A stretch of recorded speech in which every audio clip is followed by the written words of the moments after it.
This little twig may not look like much, but with a little patience, it could turn into a full-blown blueberry bush. Possibly. Hopefully. Let's find out.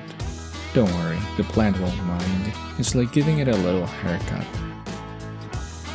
Welcome to the orchard, where chaos meets gardening. This is best done in late winter, when the plant is still dormant, basically hibernating. You need a cutting that's about 10 to 15 centimeters long. Make sure it has at least 3 to 4 buds, those little bumps that will eventually grow into leaves.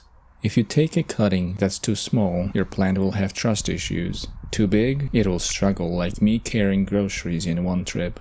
Now, cut the bottom at a 45-degree angle. This isn't just to look fancy. It helps the cutting absorb water better, kind of like sharpening a crayon to get those super fine coloring lines.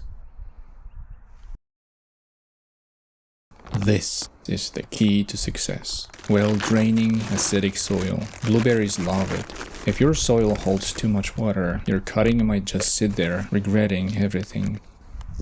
Mix peat soil and perlite for a light, airy mix. If your soil is really dry, water will just rush straight through without actually soaking in. Not good. To fix this, water the soil thoroughly first. Let it sit for a bit so the moisture spreads evenly.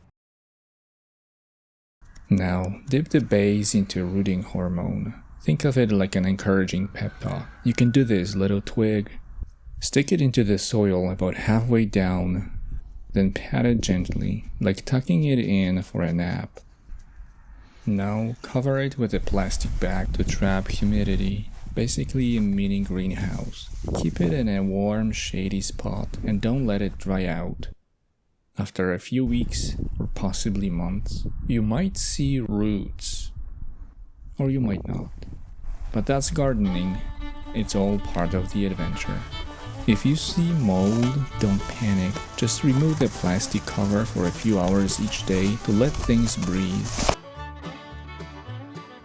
Give it time, and you could end up with a thriving blueberry bush.